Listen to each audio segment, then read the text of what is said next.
You build this organizing system for your home, and then one day it all falls apart. So now you are starting over, reorganizing, trying harder, or you just stop doing anything at all. Unfortunately, neither of that worked because the system you built for your home was never the problem. This is why I want you to stick around, because I want to share with you exactly what keeps happening, questions that you can ask yourself to figure out which system in your home has expired and how you can fix those broken systems. I'm Saskia. Welcome to my channel. We have all heard this one rule in the organizing world, that everything in your home needs to have a place, and a place for everything. Now, this rule, it works. It is true. All right. And the home that is following that rule will function so much better than the home that is not following that rule. But we have to consider this one thing, that a place only worked for the season it was designed for. If you have built a system for your home and the season has changed, yet the system has remained the same, and then you will end up walking past that broken system every single day, feeling this one thing, that you have failed. And that right there is the lie, that a broken system somehow means that you have broken it, or you are broken.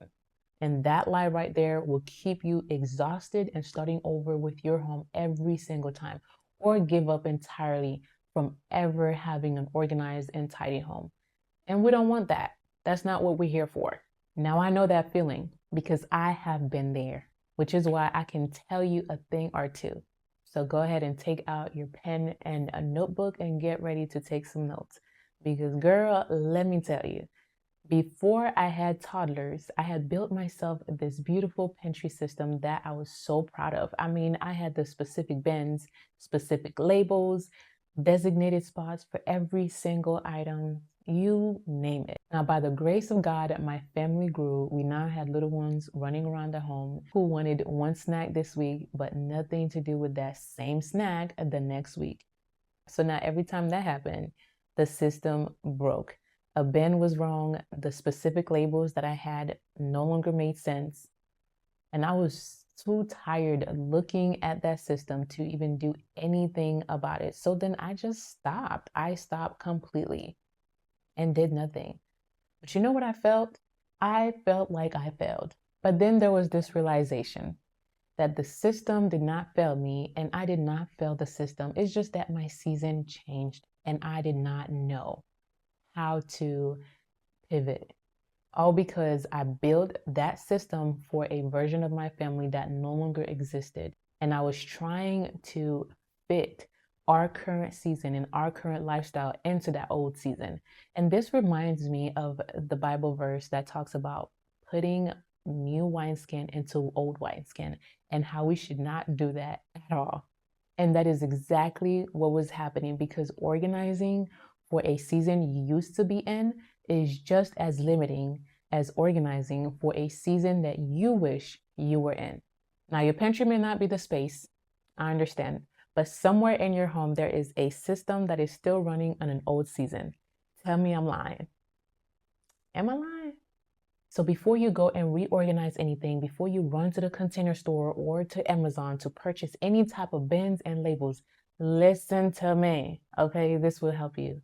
I have a set of questions that I want you to ask yourself honestly. You have to be very honest with yourself. These questions are what is going to set the foundation for you to build a lasting system for years to come.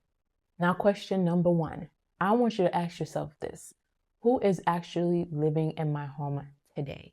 Not who used to live here, not who I wish lived here. Who is currently living in my home right now?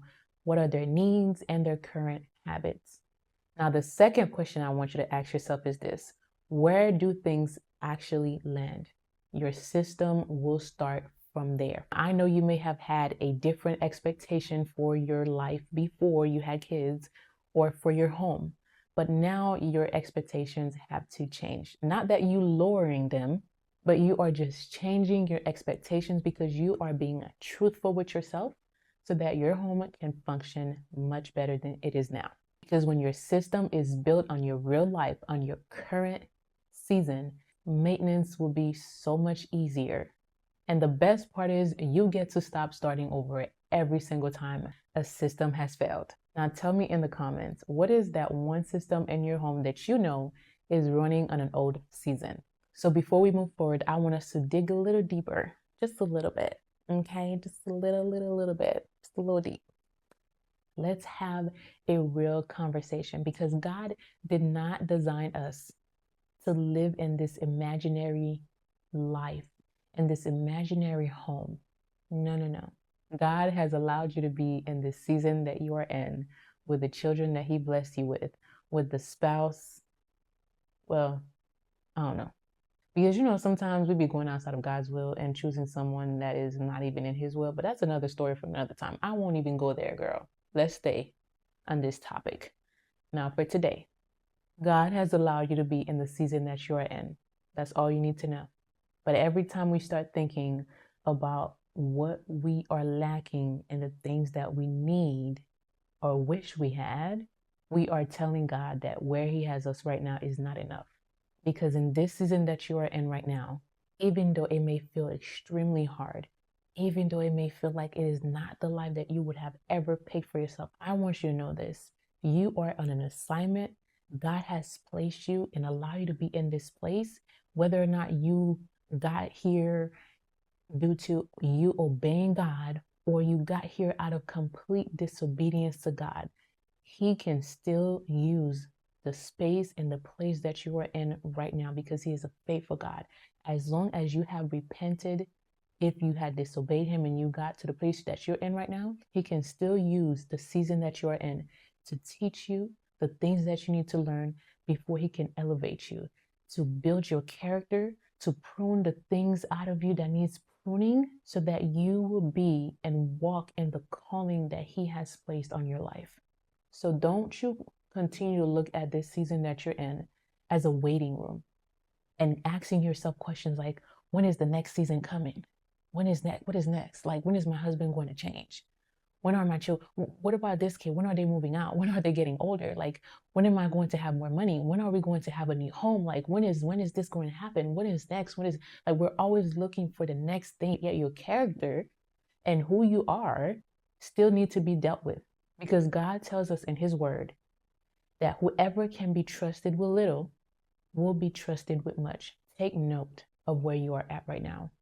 Ask God, what is it that you want me to learn right here, right now, so that I don't miss it?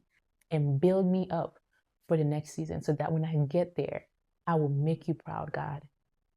Because faithful stewardship is not about tending things that we see on social media or on Netflix. It is about tending to the home that God has allowed us to be in. Whether it is that 1-bedroom apartment, whether it's that home that you pray, whatever it is, whether it's that job, that marriage. Remember one thing, and this is something that I am still working on, because I am not perfect. I have not arrived. But one thing I have to remind myself every single time before I can even open my mouth, my lips, to start complaining about the season that I am in, I remind myself that I once prayed for this. So your circumstances may not be what you would like for them to be, but you prayed for this, or to some, at least a part of it, you've prayed for. So while we are praying for the next thing, we can learn to be faithful and steward this season that we are in. If you are finding any of this information useful and it is bringing any type of conviction to your heart, go ahead and give this video a like so that other moms can find this information too. All right, so now let's talk about what this actually looks like in your home, because I have to give you practical steps that you can take so that you can start implementing them today. Now, remember, I told you I had a few questions for you. I've already given you 2 questions or 3 questions that you can start asking yourself, because right now we are building the foundation. No home is built without the foundation, or else that home will come crashing down very quickly. And if you have built a home or a system or a life or a marriage without the right foundation, I am telling you right now, that's probably the reason it broke down. Let's start with the foundation, the right foundation. Now, practical step 1 for your home. Pick one space, Just one. It can be one space within a room in your home. You know, that space that feels like it's broken, the one you walk past by every single time and you just ignore it, act like it's not there, but you know it's there, right? Yes, that one space. Because this one space is where you're going to ask yourself the fourth question. Was this system built for who we were or who we are right now? Because if your family has grown, your needs have changed, your season has changed, then I can guarantee you right now that your system has expired. Now, that is not failure by any means. I know the enemy is probably whispering to your ears that you have failed. You failed because the system broke. No, he's a liar. You have not failed. If you realize that the system that you built has expired, that is good information. Now, while you're at it, ask yourself these two remaining questions. Question number 5. What do we actually need in this space right now? And after you have answered that question truthfully, ask yourself the 6th and last question. What do our days actually look like in this season? Not what I wish our days look like. From the responses to the 6 questions that you just asked yourself, you can start building from there. That will be your foundation that you are laying down for the system that you are going to build that will last your family for however many seasons that you found yourself in. And if you want help mapping out how your day actually flows so that your organizing system can have a place to land, then I have created a free daily schedule link in the description below. This schedule will show you how you're moving throughout your day, because that right there is the information that your home organization needed to finally work for good. What we did today was laying down the foundation for your organizing system to finally work. Next week's video, we're going to talk about how to keep that foundation standing even in your hardest days. So be sure to subscribe to this channel, put your notification on so that you will be notified when the next video has been released. I love you with the love of Christ, and I will see you in the next video. Bye.